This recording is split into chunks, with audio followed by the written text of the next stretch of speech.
عصر حاضر میں موبائل فون ملاقات کا ایک اہم ذریعہ ہے اور ہماری شرعیت میں نہایت تفصیل کے ساتھ آداب ملاقات بتائے گئے ہیں۔ لہٰذا موبائل کا استعمال ان شرعی آداب ملاقات کی روشنی میں ہی کیا جانا چاہیے۔ ملاقات کے ارادے سے کسی کے دروازے پر اگر دستک دیں تو اس بارے میں نبی کریم صلی اللہ علیہ وآلہ وسلم کا فرمان ہے کہ صرف 3 بار دستک دی جائے۔ اگر کچھ جواب مل جائے تو ٹھیک، ورنہ واپس چلے جائیں۔ دیکھیے صحیح بخاری۔ اسی طرح موبائل فون پر بھی 3 بار بیل دی جائے۔ ایک بیل سے مراد اس کا مسلسل چلتے رہنا ہے، اور 3 بار بیل دینے کے بعد مزید بیل دینے سے گریز کیا جائے۔ البتہ کچھ وقفے کے بعد دوبارہ شرف ملاقات کی کوشش کر لی جائے۔ بیل دینے سے قبل وقت کا احساس ضرور کر لیا جائے کہ کہیں یہ وقت آرام کا یا نماز کا تو نہیں، لہٰذا اس حوالے سے متعلقہ شخص کو بے آرام نہ کیا جائے۔ قرآن کریم میں اللہ تعالیٰ فرماتا ہے کہ اگر گھر والے آنے والے ملاقاتی سے فی الوقت ملاقات نہ کرنے کا اظہار کریں اور واپس جانے کی درخواست کریں تو ملاقاتی کو اس پر چیں بجبیں یعنی ناراض نہیں ہونا چاہیے، بلکہ خوش دلی سے واپس چلے جانا چاہیے۔ دیکھیے سورہ نور آیت نمبر 28۔ اس کی روشنی میں یہ بات طے ہو جاتی ہے کہ موبائل فون پر بھی اگر متعلقہ شخص کہے کہ فی الوقت مصروف ہوں، لہذا تھوڑی دیر بعد رابطہ کریں، تو اس پر ملاقاتی شخص کو ناراض نہیں ہونا چاہیے۔ گفتگو کا آغاز ہیلو کی بجائے سنت کے مطابق السلام علیکم سے ہونا چاہیے، اور اختتام بھی السلام علیکم کے ساتھ ہو۔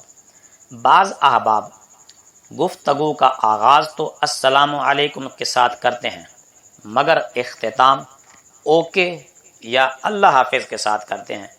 یہ کہنے میں حرج تو نہیں، مگر اس کے ساتھ ہی السلام علیکم بھی کہہ لیا جائے تاکہ سنت پر عمل ہو۔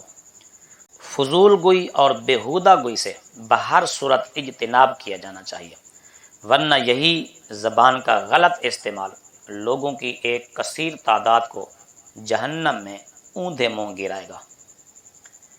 دیکھیے جامع ترمذی۔ بعض حضرات گفتگو کا آغاز پہچانا اس طرح کے الفاظ سے کرتے ہیں، یعنی نہ سلام نہ دعا، اور اس طرح وقت ضائع کرتے ہوئے فضول خرچی کے بھی مرتکب ہوتے ہیں۔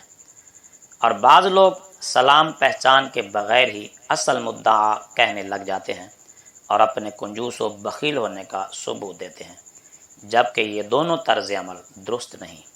بندہ مومن نہ تو فضول خرچ ہوتا ہے اور نہ ہی بخیل و کنجوس، بلکہ وہ میانہ روی اور احتیاط پسندی کا مظاہرہ کرتا ہے۔ دیکھیے سورۃ الفرقان کی آیت نمبر 68۔ گفتگو کا آغاز سلام کے بعد اپنی واضح پہچان کے ساتھ ہونا چاہیے۔ دروازے پر دستک دینے والے سے اگر گھر والے پوچھیں کہ باہر کون ہے اور ملاقاتی آگے جواب میں کہے کہ میں ہوں، تو اس انداز سے غیر واضح جواب دینے کو رسول کریم صلی اللہ علیہ وآلہ وسلم نے ناپسند فرمایا ہے۔ دیکھیے صحیح بخاری۔ تو لہٰذا اگر گھر والے پوچھیں کہ باہر کون ہے، اپنا واضح پورا نام بتانا چاہیے، اور اسی طرح اگر موبائل فون پر کوئی پوچھے کہ کون بات کر رہے ہو، تو ایسی صورت میں بھی اپنا نام وغیرہ بتا کر پہچان کرائی جائے۔ یہ نہ کہے کہ جی میں ہوں۔ اس طرح کے جواب کو شرعیت نے ناپسند کیا ہے۔